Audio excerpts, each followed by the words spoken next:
Hi, everyone, and welcome to episode 183 of the Medieval Podcast.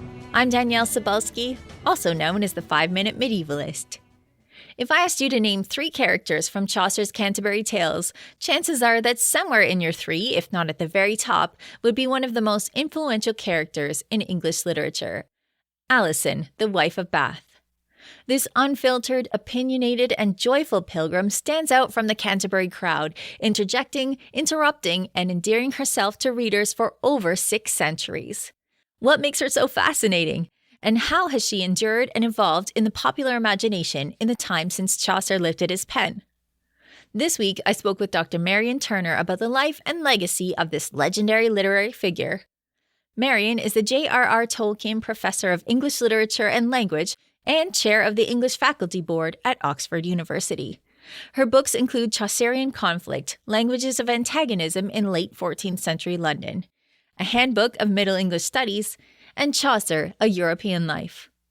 This year, she'll be curating a major exhibit called Chaucer Here and Now at the Bodleian Library, as well as releasing a book to go along.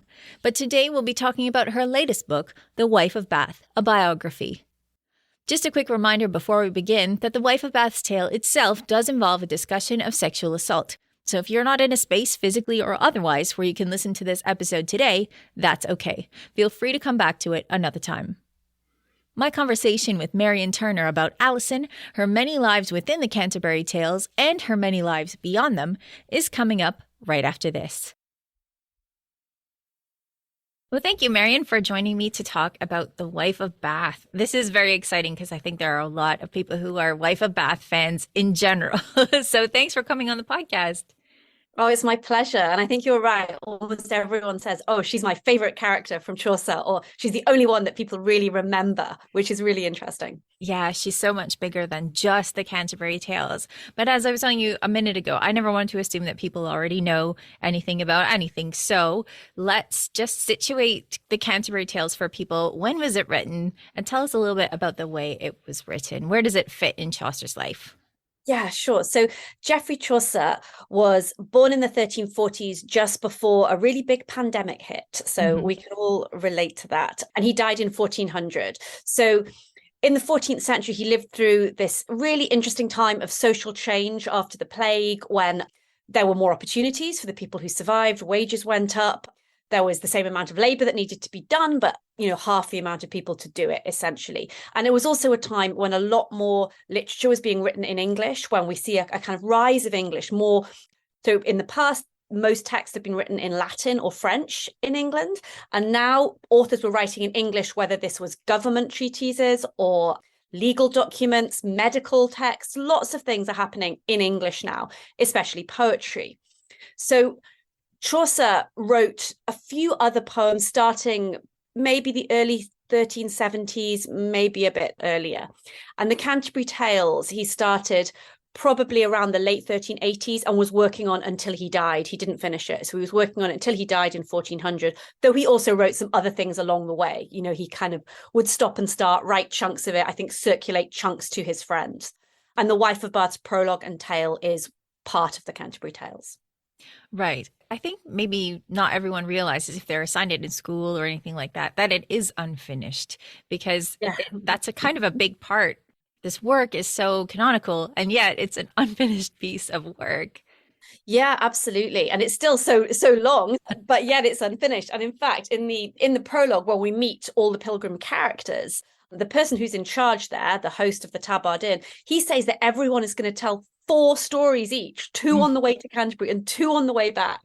And in fact, what we actually get, some of the pilgrims don't tell a tale at all. So we don't get anything like that plan, but we still get a very meaty text. But it's a text that I think Chaucer, I'm not sure he ever really would have finished it exactly. It's the kind of thing you can just keep on working at and adding bits and pieces to. I think many of us can relate to that. Never feeling like your book is quite finished, right? Now, the idea for the Canterbury Tales about people traveling and telling stories is not fully original to Chaucer, right? So where did he get this idea from? Well, so there are other tale collections, so groups of stories. In lots of different cultures, we see those kinds of texts. So a key example is Boccaccio's Decameron. So Boccaccio's Decameron, which was also written in the 14th century, and Boccaccio, an Italian writer, was one of the main influences on Chaucer. And he has 10 tale tellers who each tell a tale each for 10 days. So you end up with 100 stories. Now, there are a couple of things that are different about the way that Chaucer does it. And the most important is the nature of the tale tellers. So Boccaccio's group, it is actually mainly women. So it's diverse in that way, but it's not diverse in terms of social class. They are all of the same social class, which is a high social class.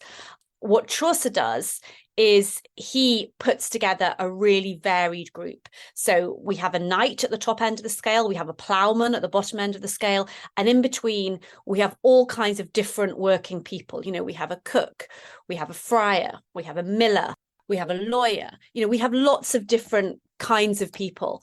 And that's really radical, because what Chaucer is saying there is that we shouldn't just listen to voices of authority. We shouldn't only listen to people from a high social class.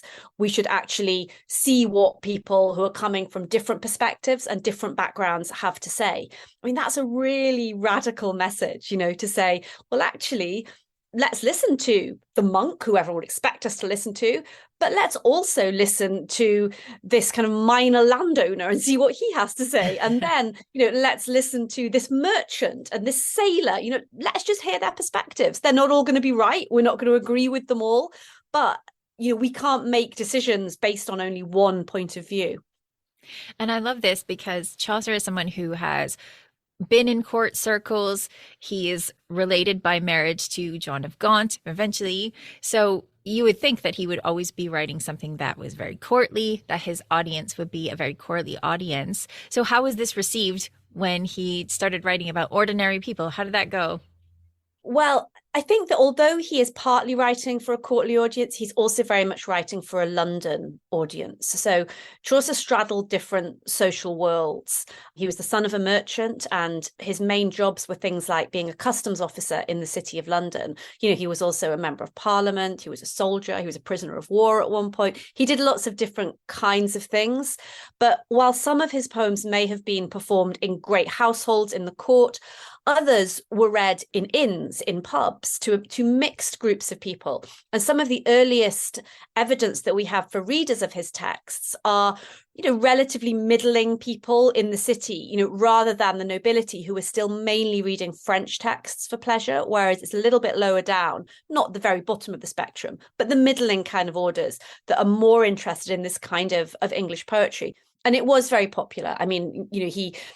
Of course, this is an era when Chaucer's writing, this is before print. So texts can't circulate in very widely by our standards. But lots of other poets at the time start responding to his work, quoting from his work. People were immediately, I think, captured by the power of his poetry, by the range of the things that he does. Because really the genius of writing a tale collection is that there's something for everyone. So someone who wants to read a funny, rude story, go to The Miller's Tale. Someone who wants to read a saint's life, go to The Second Nun's Tale. You can find something depending on what you're interested in. Yes. Well, I was thinking of this as you were speaking. A long time ago, someone said to me that the average person on the street wouldn't have an idea of what Chaucer was writing because he was reading to the court circles. But I was thinking, even if you are reading to a court circle, you're reading aloud, or someone is reading the work aloud. And there's no way that you don't have servants that are picking up things that are funny from this and telling other people. So even in that case, even if it was in courtly circles, of course, this stuff could get spread around too. At least it seems to me. Yeah, no, I think that's true, that it does get spread around, and that he is certainly being read not only in that court as well, but he's a city poet as well. And women as well as men are reading his texts. We have evidence during his lifetime of his books being used to pay debts in taverns, that kind of thing. So they are circulating, not only amongst the very highest group. On the other hand, it is true to say that your average ploughman working in the fields is not aware of most of what's going on in literature at the time. Sure, that's true. Yeah. But you're right. People in the city, London's so cosmopolitan, and it feels like there are lots of people who are kind of plugged into the vibe, right? Okay. Yeah. So we've talked about the Canterbury Tales, where it kind of sits. Let's get into the wife of Bath. So who is this character? How does she appear in the Canterbury Tales? So in the Canterbury Tales, there's this group of characters who then tell stories. And in the general prologue, so the introduction to the Canterbury Tales, all of the tale tellers, the pilgrims, are described. So most of them are men. And the women that are described are nuns, except for the wife of Bath. So she's the only woman on this pilgrimage, the only tale teller who is not a religious figure, who's not a nun, of some kind. Instead, she is a really kind of interesting, larger than life woman. So she has been married 5 times. She's traveled to Jerusalem and Spain and all over the world. She's worked in the cloth trade. She's very funny. She makes all kinds of mistakes, and talks a lot about all the inappropriate things that she does. She mocks churchmen who often hated women and kind of attacks their misogyny. So she is this extraordinary, larger than life character. And, there are so many things about her that are really unprecedented in English literature, because before we get the wife of Bath, women in medieval literature, they fall into particular types. So you get damsels in distress, princesses, queens. You also get witches, crones, whores, bawds who procure women for others. You get these real stereotyped women. Now, what the wife of Bath is, and she is in many ways an extreme figure, but she's also an ordinary woman. She's a woman who works, has sex, is middle-aged, has friends, gossips. She's ordinary in a way that literature did not represent ordinary women before that point. And even, when we think right across time, literature has in general not been very interested in, an older woman who works and has husbands and, wants to do these very ordinary kinds of things. So it's really interesting that Chaucer creates this character. There are sources, but he's changed them dramatically. So the main source for the wife of Bath is a woman who is an old prostitute. And, Chaucer takes aspects of that character, but changes them dramatically and makes her into someone who is essentially, respectable. She's extreme, but she's not a prostitute or anything like that. And Chaucer then gives her a really powerful voice. So a voice that is more powerful than the voice of any of his other pilgrims. And that is an incredible thing to do. And the way he does that is that each pilgrim has a prologue before they tell their story. Now, for many of them, the prologue is very short.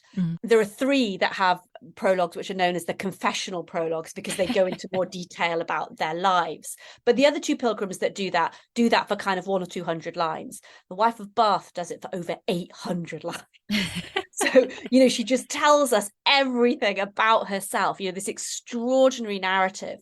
So not only is she a very unusual kind of figure, but she's also given a voice and a platform, which is quite different to the voice and platform that are given to the other characters. And I think that is, really why she has been so enduring, because that voice is just really memorable for most readers and listeners, I think.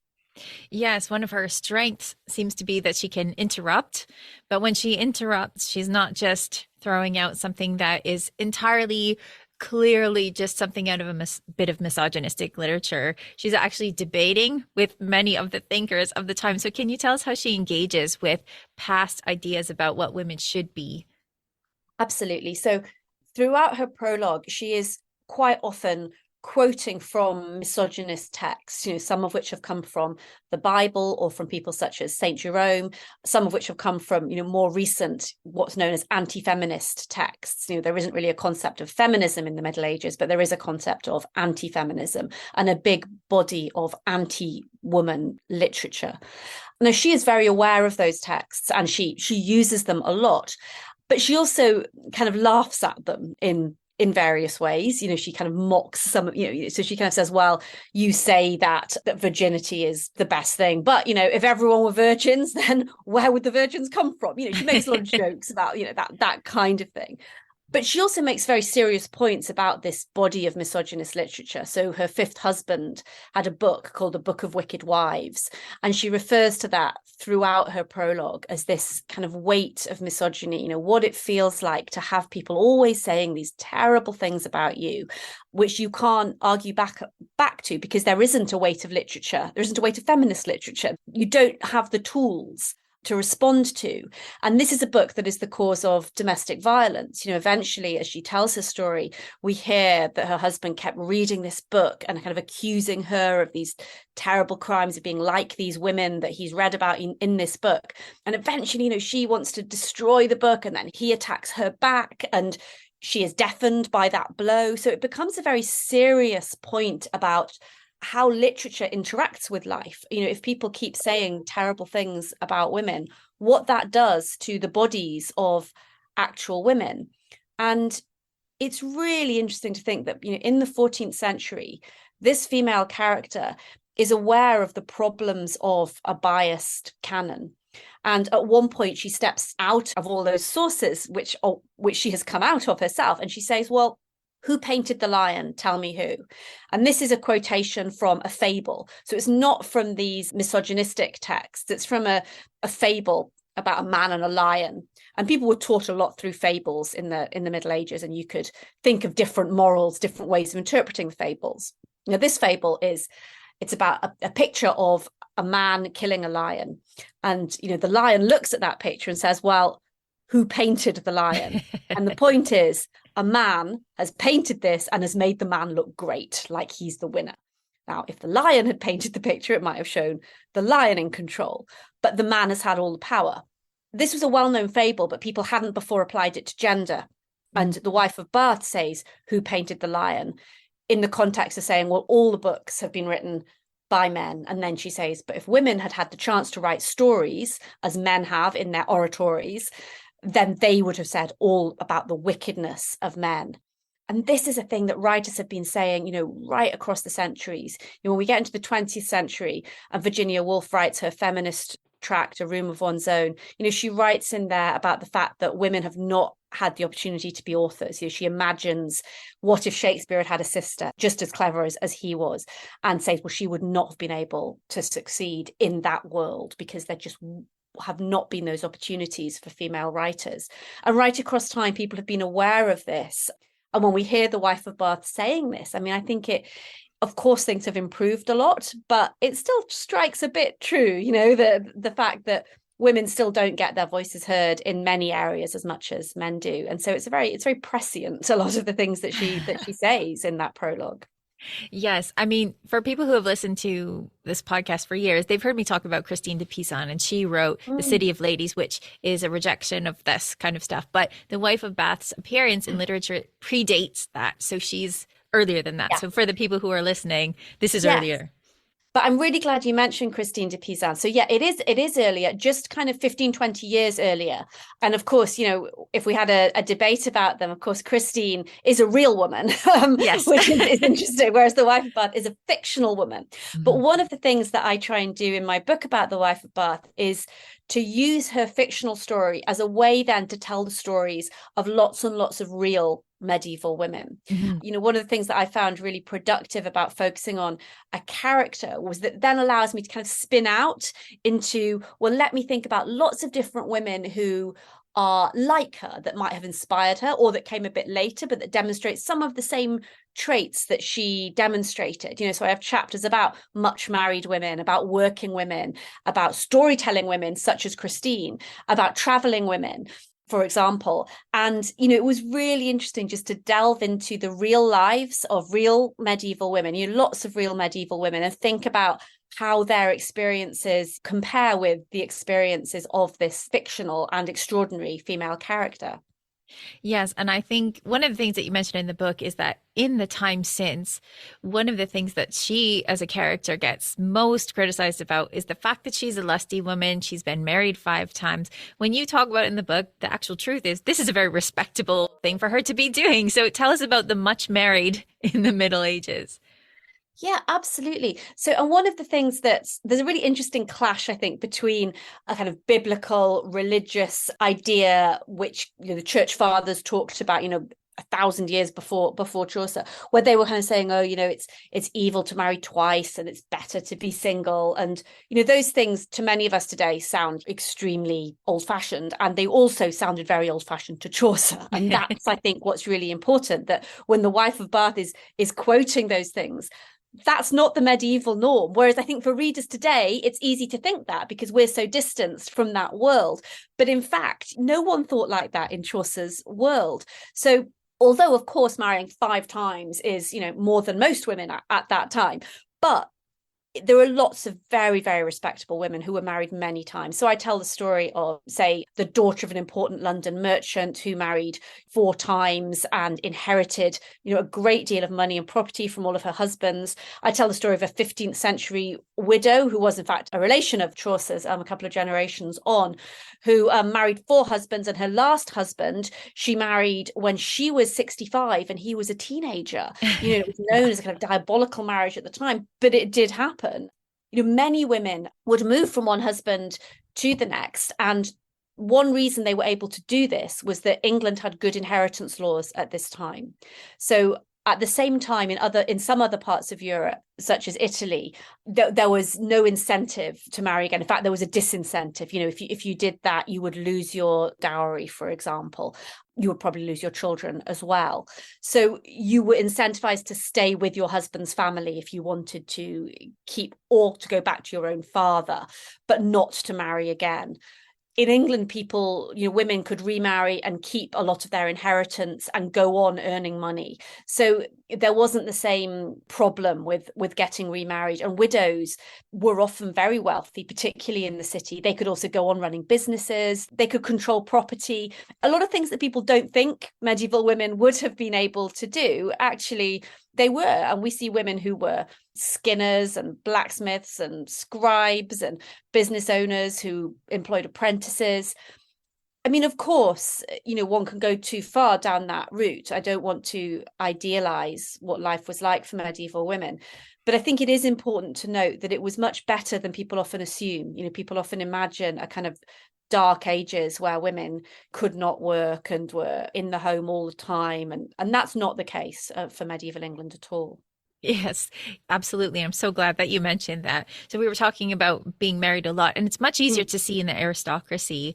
But as you're saying, this is something that's pretty common to working women. So how were working women viewed at this time? Were they abominations, people who are working in the marketplace, or were they just a normal part of society that people almost didn't notice?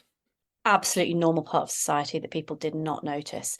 A very large proportion of women worked at this time in many different areas of life. And one really interesting thing about medieval marriage patterns is that men and women tended to marry relatively late. So again, there were other parts of Europe where girls are marrying at 12, 13. Although girls could marry at 12, and that's what we're told the wife of Bath has done. In fact, women did not usually marry till many years later, more like 20, early 20s. Part of the reason why was that they would earn money before they got married. And so because men and women would not usually live in the family home, there was a custom which is known as neo-locality, so forming a new household on your marriage. And if you want to do that, for most people, both the man and the woman would have to work to earn money in order to be able to set up that new household. So in the lower levels of English society, many women would work, particularly in things like domestic service or as apprentices, in different kinds of trades, in the food trade, in cloth and weaving, silk trades, those kinds of things. Higher up the scale, women could indeed own their own businesses, help run their husbands' businesses, and then maybe take them over if their husband died before they did. And aristocratic women would often be expected to be able to run the estate, to buy land, to negotiate at that kind of level. So I think that we really are looking at a world where female work is something which is empowering for women and is normal. And, when I first started reading about all these fascinating medieval women, first of all, I think for us, you kind of think, well, being a domestic servant, we have an instinctive sense that is not a good role in life. Most of us would not think that was a good position for a woman to be in. But I think we have to look at context. And actually, when we look at other societies at the time in other parts of the world where essentially the work of a household is simply done by unpaid daughters, sisters, daughters-in-law who are doing all the domestic work and not being paid and not having any freedom to go out and get jobs and make decisions, it's clearly much better to be given a wage and to be able to leave an employer in certain circumstances and to be able to save money for what you want to do. So I think domestic service was actually a very empowering thing in English society. And I mean, I know you've read the book, Danièle, so you'll have seen that I have some I think great stories about particularly Marjorie Kemp's maid who sets off around Europe with her, gets sick of being a maid for this employer who everyone finds quite annoying, leaves her. I mean, she was clearly quite an unscrupulous and ambitious woman, leaves her employer, and then her employer finds her in Rome, and this servant girl has managed to get a really good job as cellarer, in charge of the cellars, the wine, at the English Hospice in Rome, which is a very kind of prestigious, large kind of hotel establishment. And this girl now gives charity to her former employer, having really bettered herself through travel and through work. And I mean, I'm not sure that this is a woman that you'd want to meet on a dark night, but it's a very interesting example of the way that women could live, interesting and unexpected lives and could seize opportunities, and that those opportunities were there for them to seize. I love that. And I'm in writing my own book I'm still working on right now. I've been thinking about domestic service and thinking about this as almost being an apprenticeship, right? Because these women are they're earning money, as you say, and they're learning how to run a household while they're doing it. Do I want to be a domestic servant? Not really. I'm sure that was very difficult, but it was also an opportunity, as you say, for them to learn stuff. And then society at large expected these women to have capabilities. So even though you have many bits of literature, they're setting up women to be kind of helpless. Only rarely do you have one that's very witty and can usually facilitate marriage or something like that.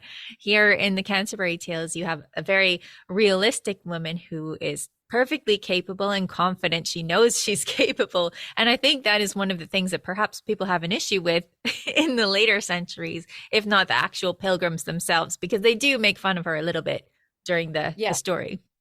Yeah, and some of the other male pilgrims, they interrupt her. They don't want to hear from her, but she kind of slaps them down and goes on talking. But it's really important that she is absolutely not presented as some kind of ideal character or as a character that should be admired in every way or anything like that. She is a flawed character, and we're allowed to think all kinds of different things about her. But across time, people have definitely been both fascinated and horrified by her in equal measure, I'd say. Yes, I do want to get to that in a second, because I think that legacy is very important. But I don't think we've mentioned, what is the tale that she tells? What is she trying to get across? Yeah, thank you. So, I mean, The Wife of Bath's Tale is actually the story that the modern film Shrek is based on, the Loathly Lady story. So the story of an old woman that transforms into a young and beautiful woman, which was a much told story in the Middle Ages. Now, it begins with a knight. And if you were a medieval reader, as you hear a story about a knight, you are expecting him to go and do a brave deed. Maybe he'll rescue a damsel. Maybe he'll do really well in a fight. He's probably going to ride around on his horse. But this knight is a rapist, and we're told that very early on in the story. So we have this immediate shock to our expectation of, oh, this is what knights are doing sometimes when they're riding around with all this power. And the story is then about how this rapist is punished and reformed. So the king wants to execute him. The queen says, no, give the punishment to me and my ladies. And they say, right, you have to go off and find out what women want. So it's a real punishment that fits the crime. This is someone who has made it clear that he does not care what women want. He does not think women's desire matters at all. And they say, go away and think about it for a year. So he goes away, and eventually he meets this magical fairy ugly old woman who tells him the answer, but says, you have to promise to do what I want if I give you the answer. And the answer is that they want mastery, they want power. But he has given this promise, and what she wants is for him to marry her. Now, he's absolutely horrified, but he has to marry her. And she then gives a very long and powerful lecture to him about ethics, and absolutely extraordinary that the ethical center of this story is an ugly, old, poor woman. We expect the ethical center of a story to be the young, handsome knight. That's what people expect at that time. And it's not. It's the old, ugly, poor woman. And she then teaches him about Christian ethics, about the problem of his value system, about the fact that he thinks about appearances, not depth. And eventually, he is apparently won round and says, okay. And she says, okay, now you can choose whether you want to have me young and beautiful and maybe faithless to you, or old and ugly, but a good, faithful wife, which is incidentally a very misogynist kind of choice. But that's the choice she gives him. And he said, you choose. And she says, okay, well, as you've given me the power, you can have it all. I'm going to be young, beautiful, and faithful. So it's a very curious story. It upsets a lot of expectations. It also, in some ways, ends up falling into this pattern where, in some ways you think, but the rapist has ended up with the young, beautiful, obedient wife. And that's quite uncomfortable. There's a lot of different things going on about gender, about power relations, about age, about beauty. And I think one of the interesting things about this fascinating story is that we kind of get two endings. So we get the ending that I just told you about, which is and then she was young and beautiful and she obeyed him and everything. And then immediately the wife of Bath says, but I want God to give us women husbands that will always be obedient to us, and will punish them with the plague if they ever go against us.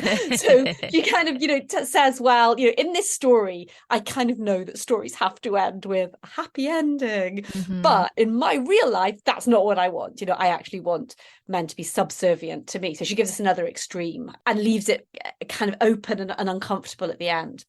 But I mean, so interesting that we have this story which really makes people think about the realities of rape and makes this man think about what it means to be violated in that way and to have your free will removed. There's a very powerful moment when he kind of says to the old woman, take all my goods and let my body go. And he has realized that losing autonomy over your body, over your desires, over your sexual life is really one of the worst possible things that you can do to someone. So reading this from our place in 2023, when this episode is coming out, it is a very uncomfortable story. How do you think readers and audiences reacted at the time to this? Because I think you could read it in many different ways. Do you have a sense of how that was received?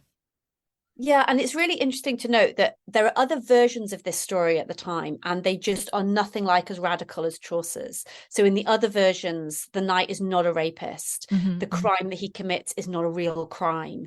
So Chaucer is really doing something very deliberate with this story in condemning the knight in that way.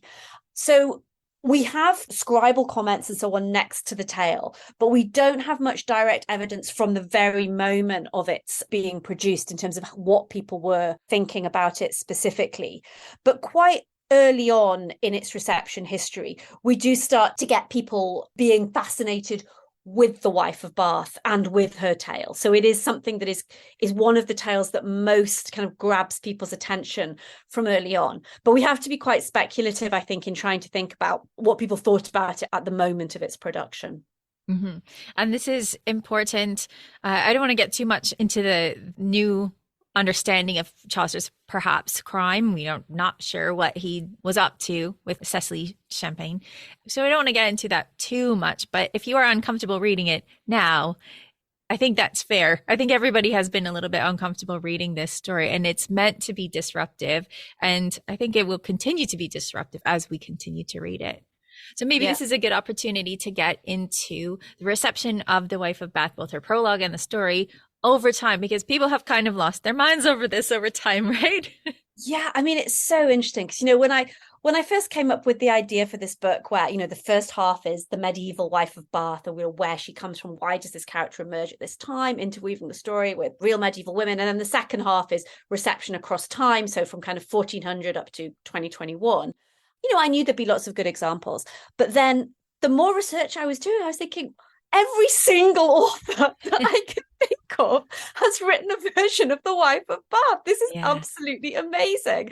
And, the book goes through Skelton, Shakespeare, Voltaire, Pope, Dryden, Gay, James Joyce, Zadie Smith, Ted Hughes, Patience Agbargby, as well as filmmakers, people like Pasolini. I mean, she's just absolutely everywhere. And it's just so interesting because I really cannot think of any other character from English literature that's had that kind of reach. I think we can see comparable influence with kind of mythical figures such as King Arthur, or classical figures such as Odysseus or Dido.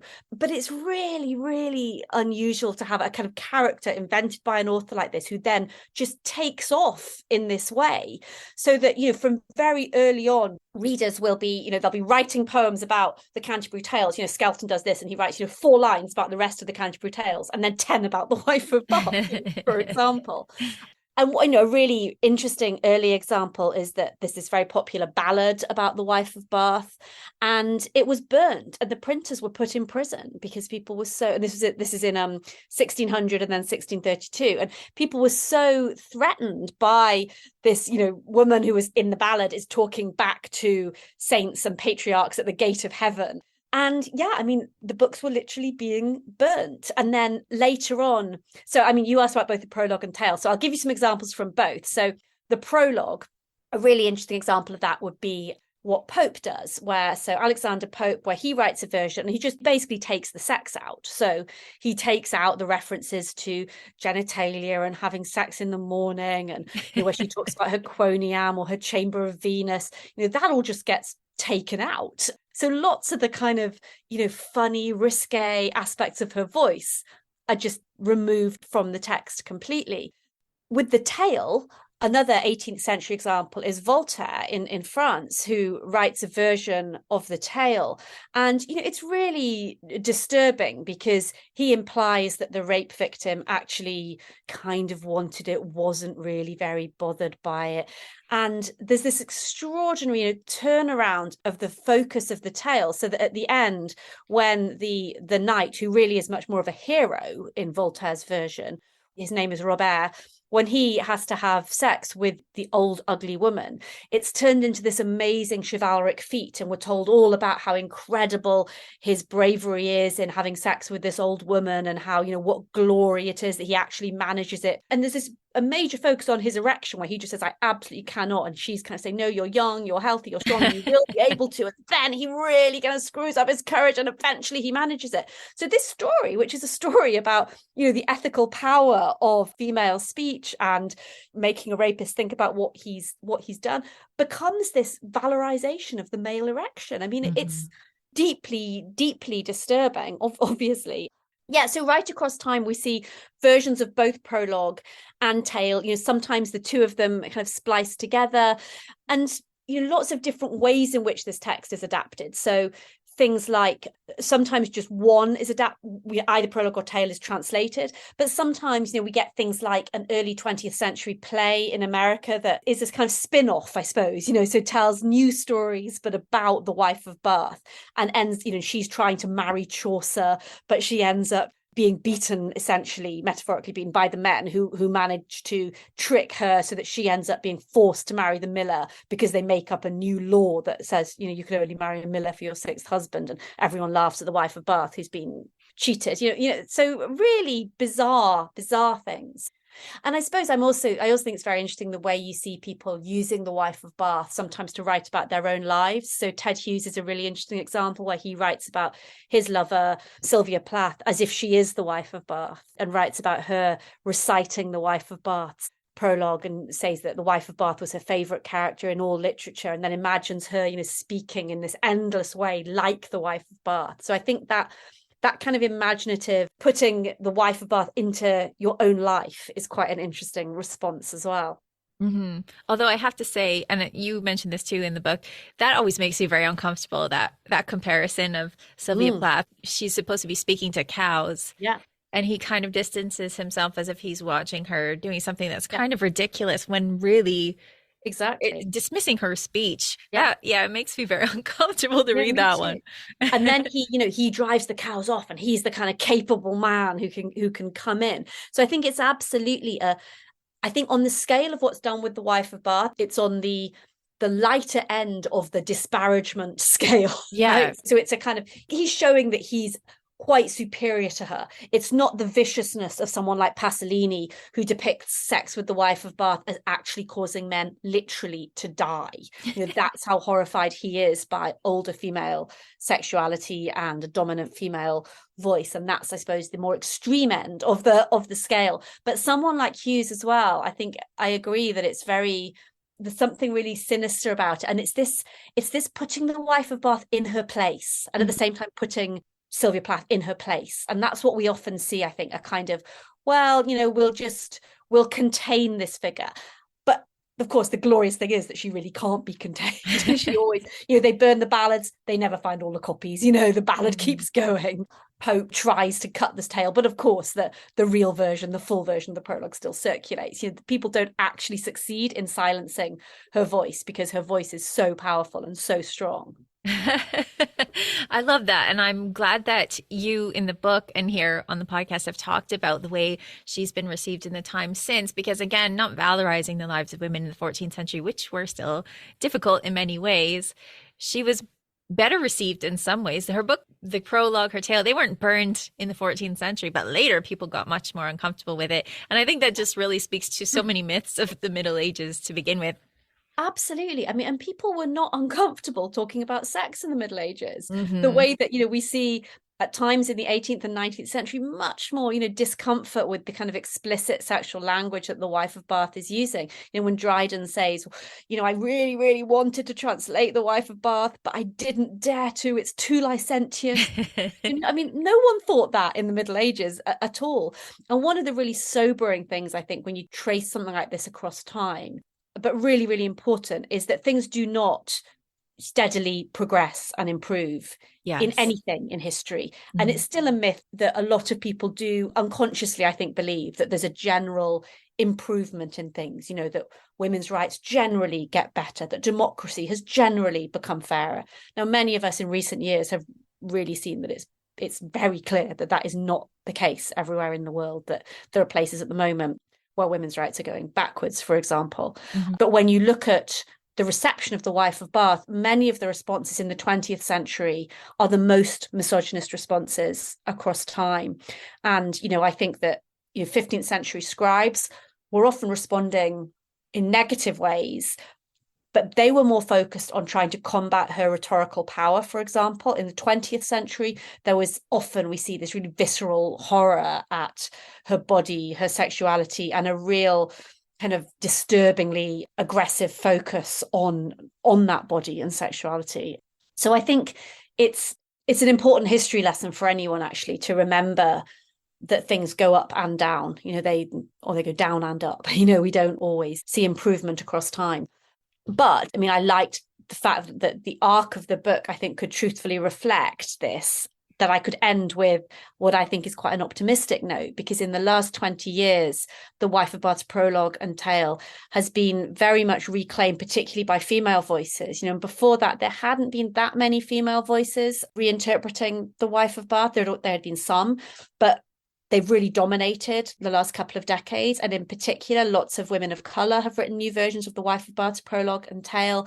And we're seeing new versions, I think, which are very true to the spirit of what Chaucer was doing, but are also really boldly creative about doing something new. So I'm thinking about Caroline Bergvall, and then about Jean Binter Breeze, Patience Bagby, and most famously, Zadie Smith's Wife of Willesden play, which I think are just really extraordinary and exciting new interpretations, and really demonstrate to people how alive medieval literature still is today in all kinds of ways and settings. Yes. And I like this because it's giving the lion the paintbrush, right? Yeah, absolutely. Well, we could talk about this for so long, but we should probably wrap up with this. But I really want to thank you so much, Marion, for coming on and talking about the wife of Bath, because as the book that you've written shows, she just is somebody who can't be contained and just has this explosive, the word that people often use is that she's vital. She's got this vitality that has really kind of shaped culture in many ways. So thank you so much for coming on to tell us more about The Wife of Bath. Oh, it's been my absolute pleasure, Danièle. And I'm glad you ended on that note of vitality, because I think that is probably one of the most important words for people to think about, that there is something life affirming about the text and its survival and what people are doing with it. And, you know, I think it's great to encourage people to engage with the text and to be creative with Chaucer's texts, because they are still alive today. So thank you. Yes.